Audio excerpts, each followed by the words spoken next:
Good afternoon. It's Monday, the 3rd of October 2016, just after 1 o'clock. Welcome to UK Column News. I'm your host, Brian Gerrish. With me in the studio, Mike Robinson.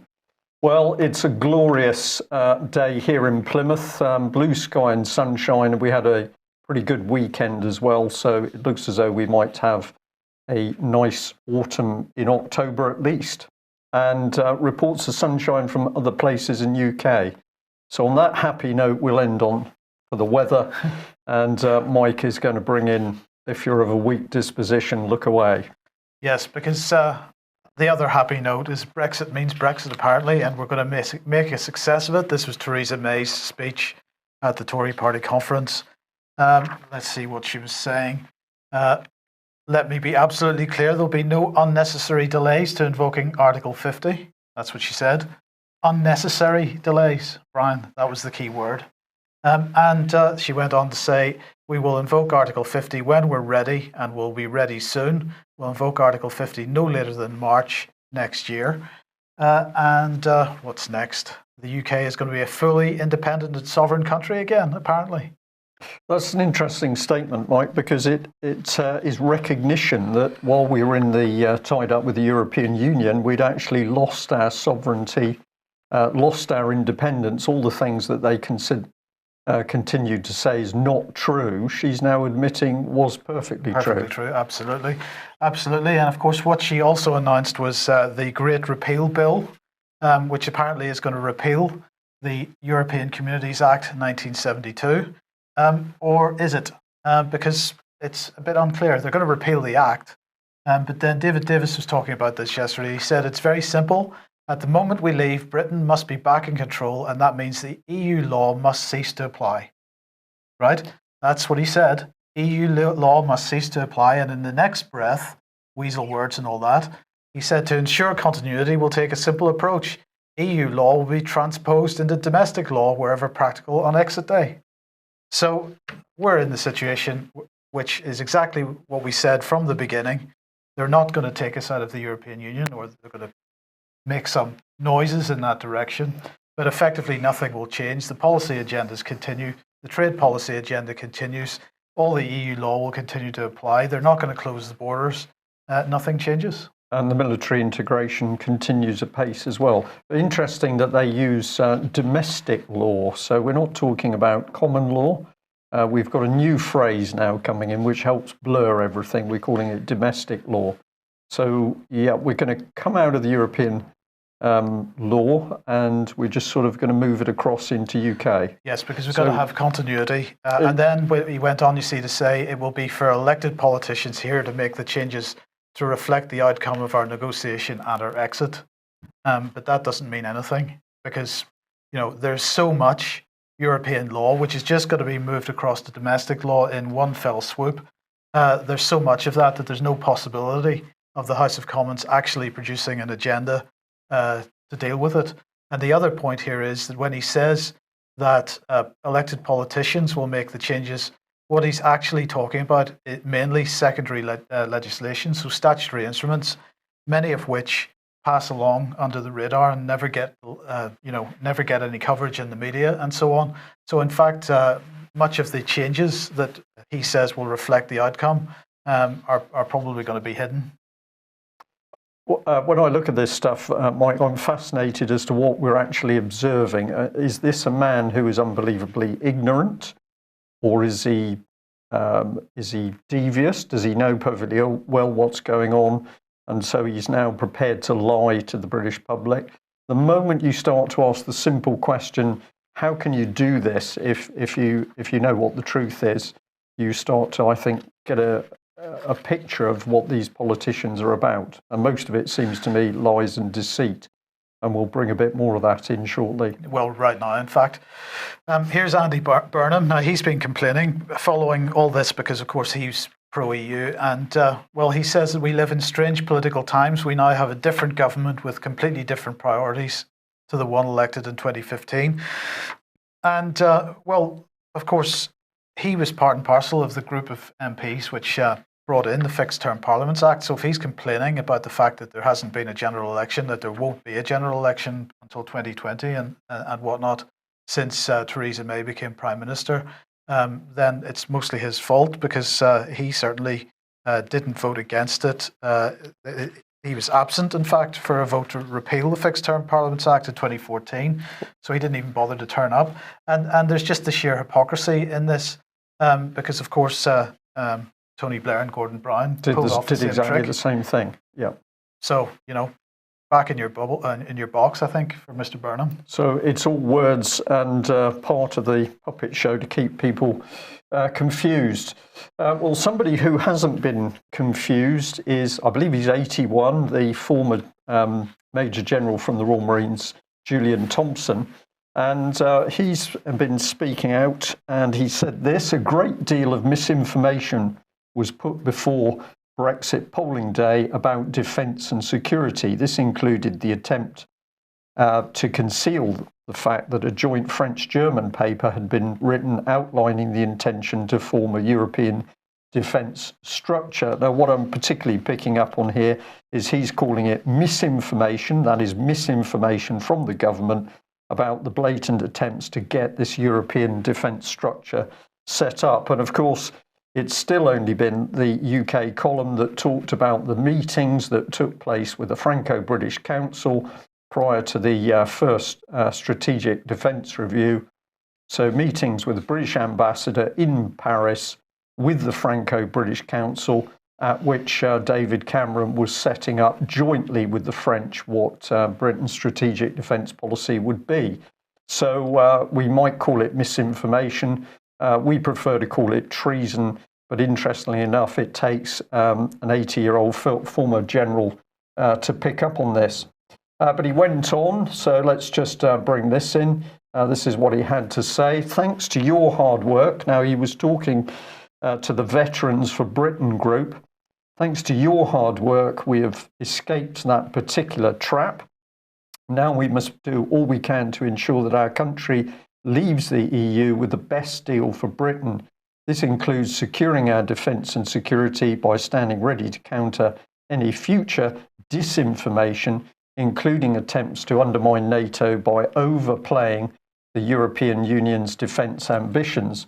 So if we just summarise that, he's identified that the government is using misinformation and disinformation, and we're just going to ramp it up, because if we put this lot together, what we clearly see is the Conservative British government prepared to lie and deceive the public. And of course, what we're really seeing is propaganda in order to keep the public confused about what is really going on. So all of the information that we are getting from the Westminster end, and of course, in previous news editions, we've had Dave Ellis from Strategic Defence Initiatives pointing out that this integration of British military into the European army system, the military system, is continuing apace despite Theresa May talking about Brexit. So utter lies, I think. Well, here we've got Priti Patel, and she's been sharpening her talons there.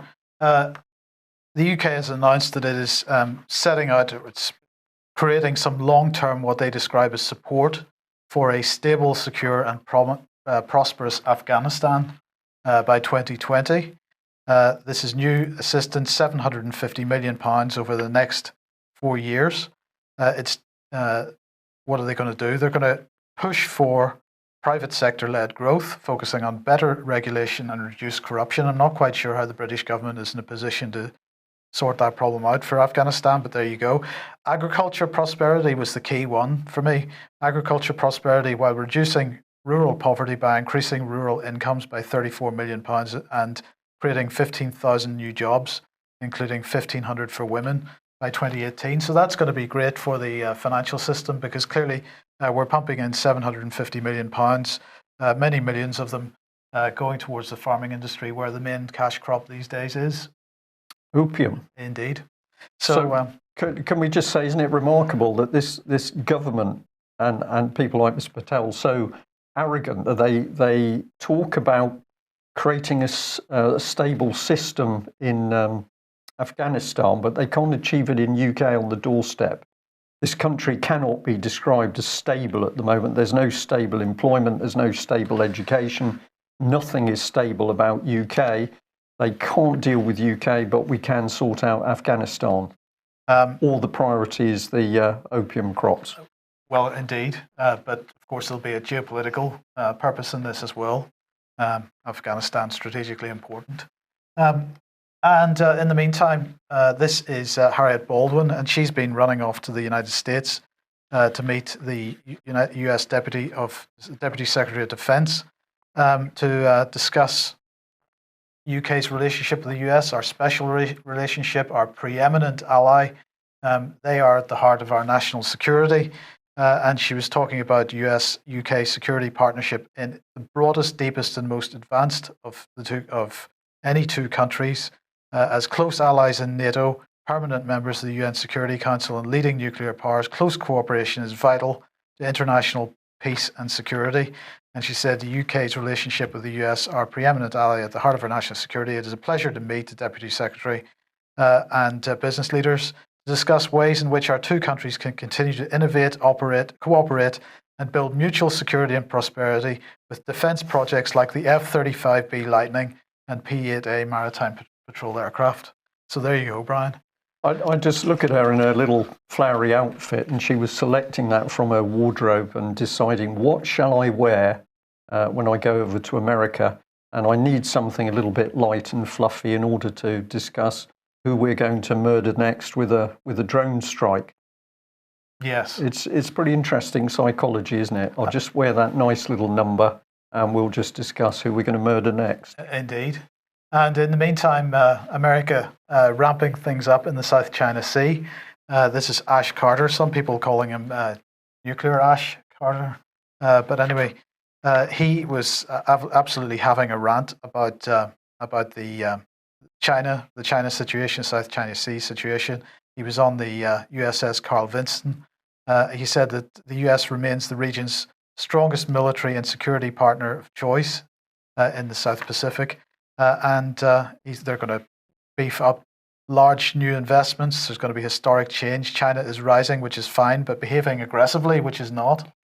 Whatever nuclear power stations in UK? Well, they're behaving aggressively, so this is just the country to come in and restore our nuclear infrastructure. Absolutely. Yeah. He went on to say Beijing sometimes appears to want to pick and choose which principle it wants to benefit from and which it prefers to try and undercut. The hypocrisy in this is spectacular. For example, the universal right to freedom of navigation that allows China's ships and aircraft to transit safely and peacefully is the same right that Beijing criticizes that other countries for exercising in the region. Well, it has to be said the Russians didn't like this too much. And the Foreign Ministry issued a statement saying that the United States is prepared to use its nuclear capabilities in the event of an armed conflict involving Russia in order to prevent it from using nuclear weapons to repel aggression. This is what Carter was saying, and he went on to say, and so it wasn't just China, it was Russia as well, and the Russians pretty unhappy about the situation, making pretty strong statements in return. So this just continues to be ramped up.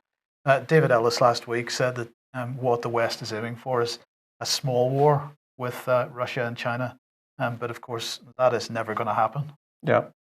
If there's any war, it's going to be a big war. Indeed. And I found it interesting. I was talking to a gentleman over the weekend who popped in to see me, and out of the blue, he suddenly said things are looking really serious in Syria and the Middle East.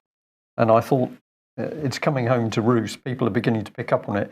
But just to force that point, we are told that China is an aggressive power, and we have the same country being brought in not just to sort out hospitals, but to actually put in strategic nuclear infrastructure. Yep. So this is impossible. So this is propaganda, and they're being caught out. Yes. Okay. In the meantime, then, Russia is cooperating with Egypt and holding drills in Africa. This report here from TASS saying for the first time, Russian airborne troops will hold joint drills in Africa for the first time with Egyptian forces and practice destroying illegal armed groups in the desert. For the first time in history, a unit of Russian paratroopers plans to arrive in Africa with their own equipment to participate in joint international drills. and they said it will develop common approaches to issues of cooperation when performing joint actions to localize and destroy illegal armed groups in the desert. Could that be ISIS, i.e., British and American special forces and their mercenaries? Forces that they're lining up ready to help blow Africa apart as the next step. I think they won't. I think they could be, Mike. Right, and well, this was an interesting story because it bears some relevance to what's going on today. So this is the Sunday Times, and a joint thing between the Sunday Times and the Bureau of Investigative Journalism, and they're pointing out that the Pentagon awarded a $540 million contract to Bell Pottinger, which is a UK PR firm. It was the PR firm that did Margaret Thatcher's PR, amongst others.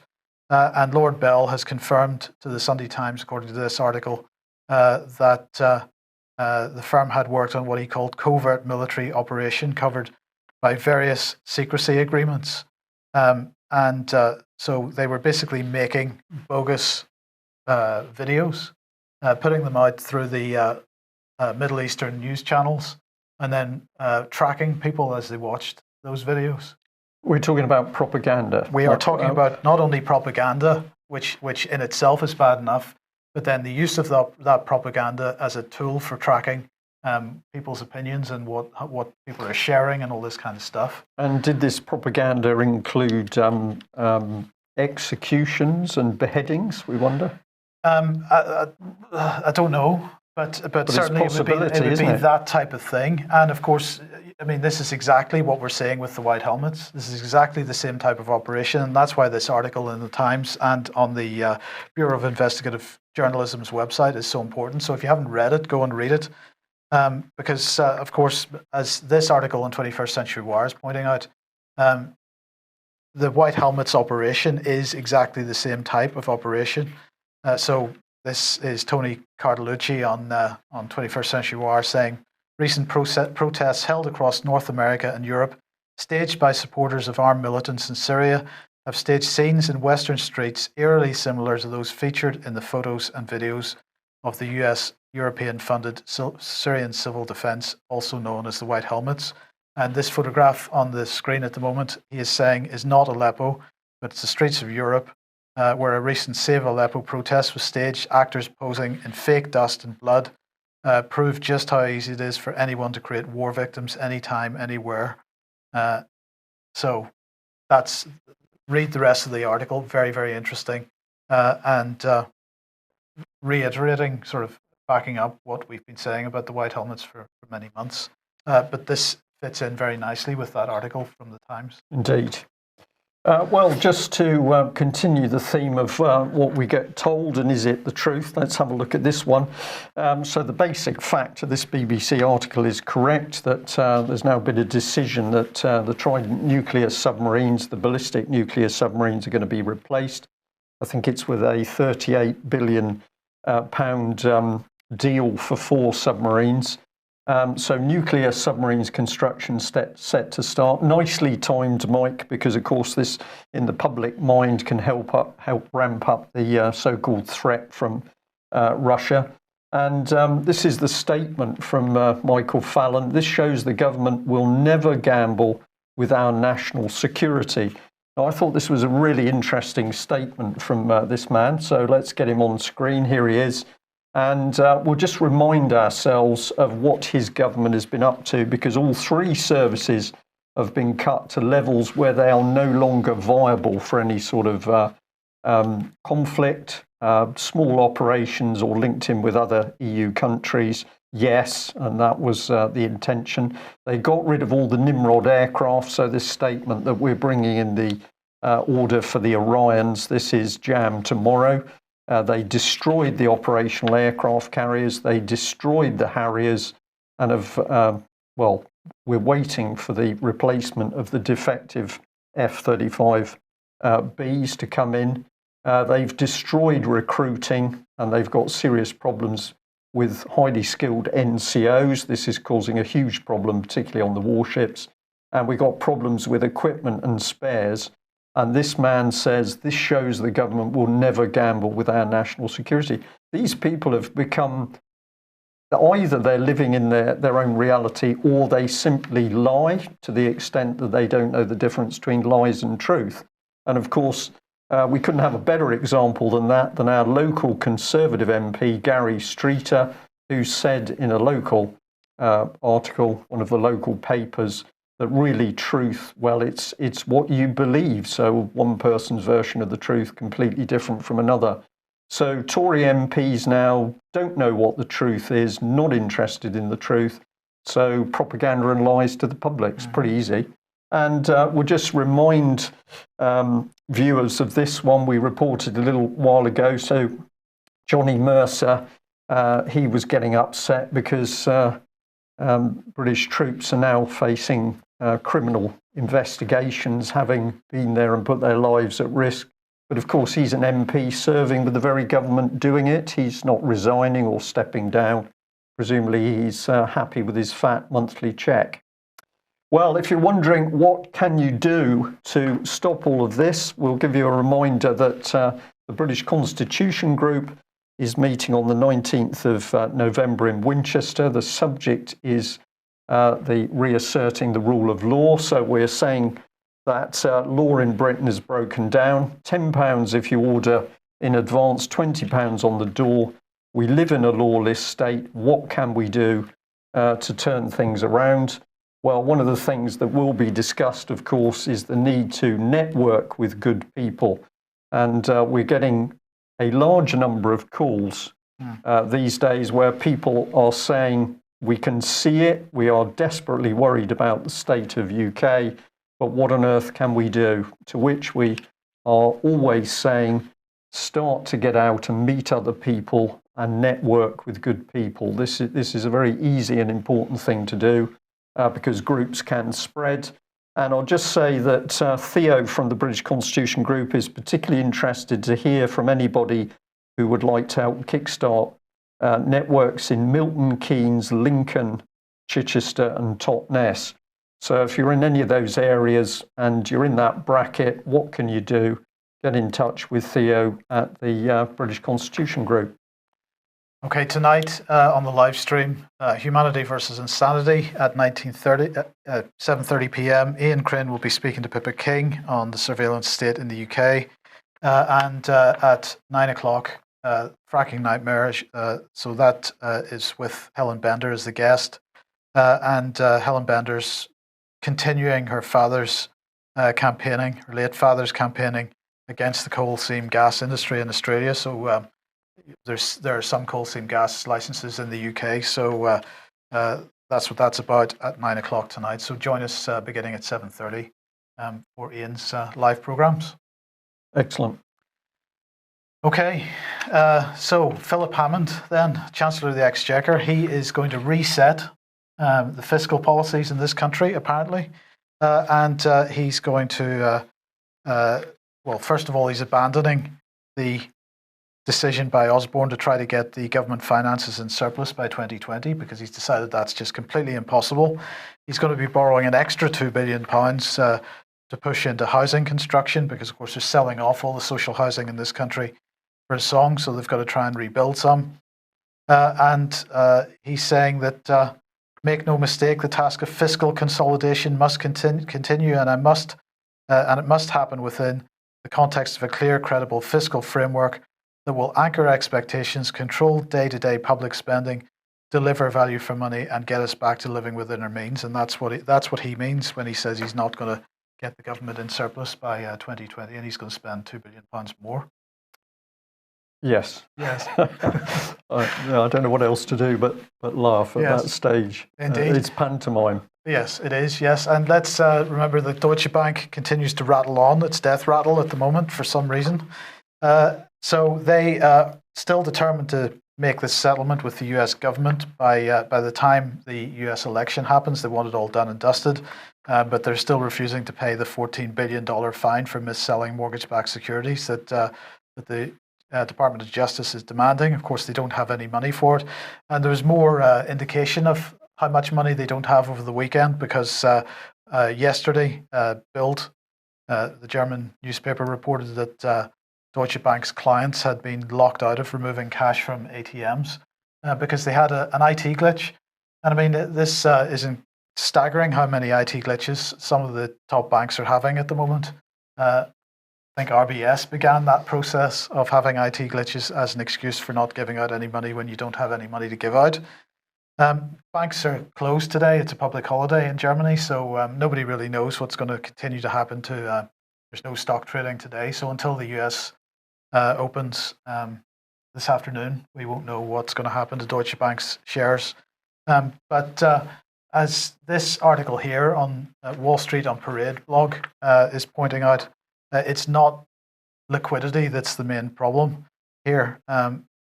Although there are serious liquidity problems, the point here is that Deutsche Bank is in a relatively better position with regard to liquidity compared to RBS, for example, as we mentioned.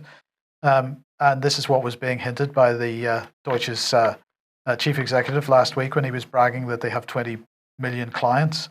But this article here is pointing out that once hedge funds and other people start removing money from the bank, particularly from derivatives deals, it is reducing banks' liquidity and it's increasing the pressure on the banks as a result.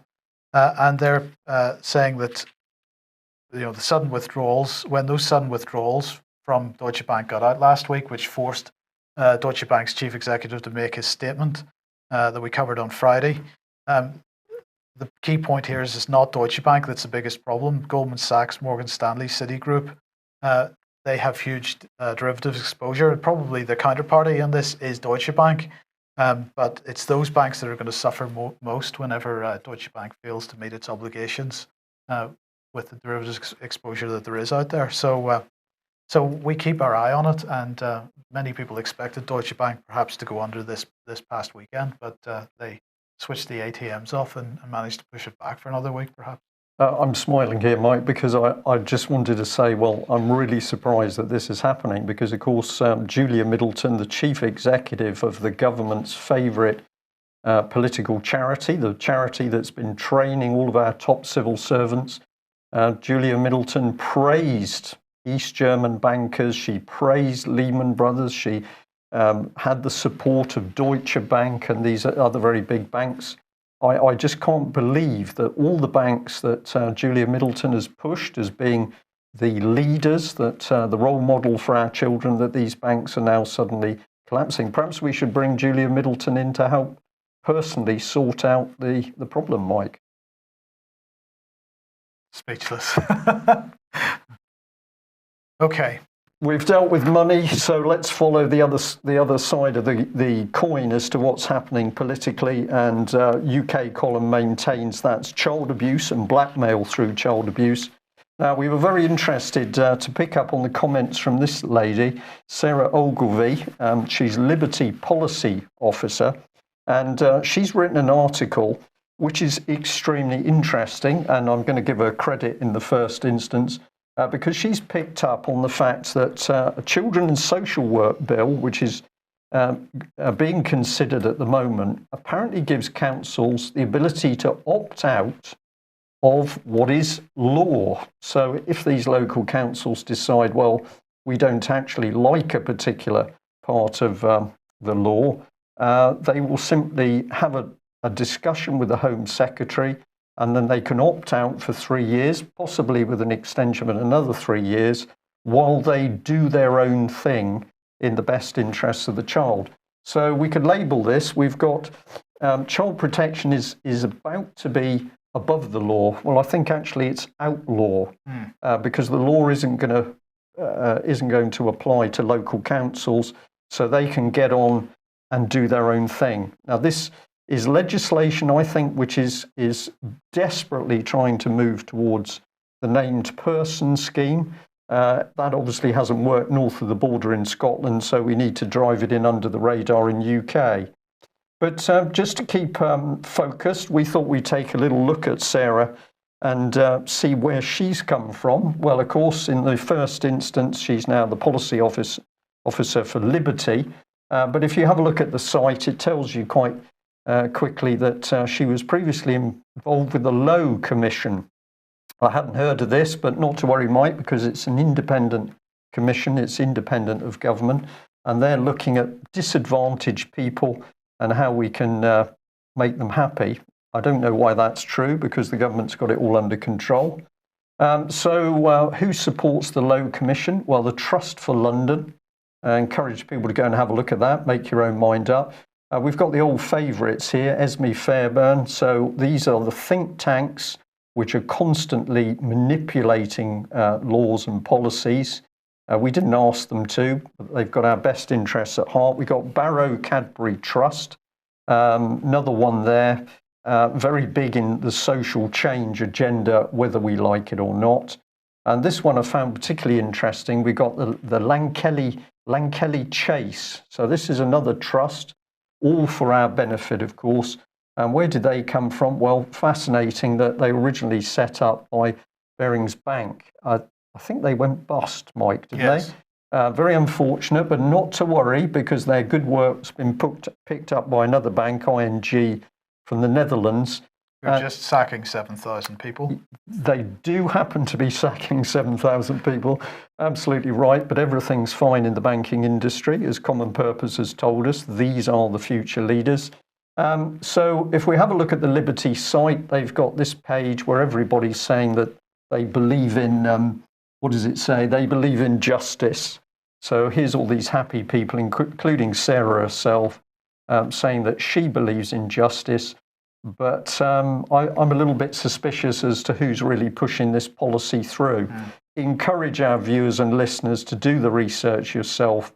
My question is, who is Liberty, really, and who are these people? Well, let's remind ourselves, if we go back to 2014, Liberty was under the spotlight because people were saying, well, wait a minute, this is the former National Council for Civil Liberties, which was actively promoting the paedophile information exchange. And of course, they were desperately trying to normalise child abuse. So this is part of that article. And what the Mail was highlighting is in the red encircled area is an advert for NCCL Liberty. And that advert just happened to appear on the page of a paedophile magazine. So graphic picture in its way of the young boy in his sports strip, and the Mail quite rightly saying, well, hang on a minute, who is Liberty and what have they been doing? Well, if you can remember that, we should certainly be remembering this lady, because she gives us a bit more of a clue as to what's going on. So Barbara Hewson QC, friend of the BBC, who was busy saying that the age of consent should be lowered to 13. And what we say with this, of course, is this is absolutely the thin end of the wedge, because if the age of consent is 13, then they were 11 and it doesn't really matter. It was a bit unfortunate they were only 11, only 10 in fact, but no problem.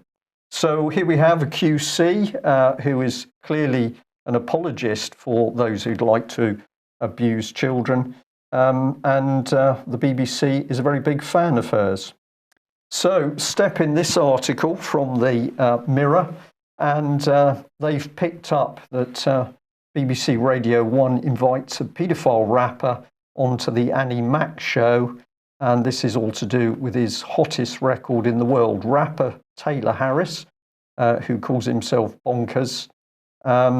Great for the BBC, Mike. This is how we should be educating the nation's children through music. And what's the BBC got to say? Well, it's not just the little girl, 13-year-old girl that he got involved with. The BBC said here, we weren't aware of Bonkers' personal history before he became a rapper, and we would expect anything of this nature to be flagged by an artist's management. So I think they're saying it's not our fault, and we weren't aware of Savile. We weren't aware that this man was actually on a sex offenders list. And if you're thinking this is pretty incredible, then we can follow it through a bit more, because the article brought out this. It said the court heard Harris from Croydon, South London, trailed his victim on a bicycle. He was also jailed for 3 years in 2011 for his part in the kidnap and torture of a disabled man in a ransom plot. He admitted false imprisonment and blackmail. And the BBC thinks that this is what the licence fee is for, is to help promote criminals. Well, the BBC last night on BBC Two had Louis Theroux programme on all about Jimmy Savile. We're going to give him a mention, Mike. Okay. We're going to give him a mention. So let's bring in Jimmy Savile. BBC had no idea, of course, that he was up to anything unpleasant. So here's your article, Mike. So disturbing footage shows Jimmy Savile groping teenage girl while being filmed by Louis Theroux while at a restaurant. The video isn't up on the Sun. This is a still taken from it. But what they say in the text is that if you watch Savile, he's basically groping the girl's bottom and rubbing himself against her. And of course, Louis was there. So we say, of course, you knew BBC. That's why you need the wider cover-up. But the Sun isn't letting up on it because they've got a picture of Louis himself. What does he have to say? Well, he says that he developed something of a friendship with Savile. And Savile is said to have abused 1,000 victims over 6 decades. We'll remember that figure of 1,000. So Louis Theroux had a friendship with him. And tomorrow night, apparently, BBC Two, they're going to have a programme on Savile, which some of the abuse survivors have accused Louis of being gullible. I think that is a gross simplification of what's really going on here, Mike. Well, he was certainly giving Savile's family plenty of platform to tell us all that it wasn't possible that Jimmy Savile did what everybody says he did. Yeah. Okay, well, let's remember that 1,000 victims. And let's get on to this, because, of course, we're now really seeing the mainstream press go in order to get the child sexual abuse inquiry closed down. So they're focusing in on what's been happening. Time is running out to save the child abuse inquiry. That's the nudge to get the thing squashed. And this is part of the text. So what is the problem and why are so many sensible senior people unable to address it? The answer lies in our question about history. The inquiry has a mandate so broad that its investigations can never be finished and its work can never be deemed a success. So this is the Telegraph skewing the thing away from the reality of massive abuse of children, which is covered up. Not we need to structure the inquiry to deal with the scale of the problem. The scale of the problem is ridiculous, so we'll shut down the inquiry. And in this article, this is where it was really brought home for me. They take you through a chronology, a timeline, saying who was heading it up at what point and when they left. And then we get to the fourth appointment here, Professor Alexis J., former social worker. And the bit that I'm particularly interested is here. She says that with regard to Rotherham, there were at least 1,400 victims. 1,400 that she knows of in Rotherham alone. And then if we bring up the Telegraph article, the first thing it whinges about is 18 million spent and nothing has progressed. Well, that's probably fair enough criticism. But here we have something very interesting because it says to date, the CSA inquiry has got 2,000 abuse victims that have come forward. So I think to myself, 2,000 that have come forward, does that include the 1,400 in Rotherham alone? And we've got the 1,000 for Jimmy Savile. So in a worst case, we're up to 4,500 children here. But nobody wants to talk about the scale of it. And what we've now got is basically the survivors groups are walking away from the investigation. So what do I think the drive is by the mainstream media is to get this inquiry closed down. They need it closed down, of course, in order to protect the high-level abusers, which includes politicians, judges, police, members of the establishment. And those are the real people that need protecting. So the picture is coming home quite clearly. Wherever we look, whether it's financial matters or child abuse, It is pure lies by the British government. We've got further lies over the situation in Afghanistan and Syria. And of course, we've got the constant lies over China. Just remind me, is a threat or a benign power? It's confusing, Mike. I'm confused. We'll run a lottery on that. And of course, Russia remains the source of all the world's evil. It would be laughable if it wasn't so serious.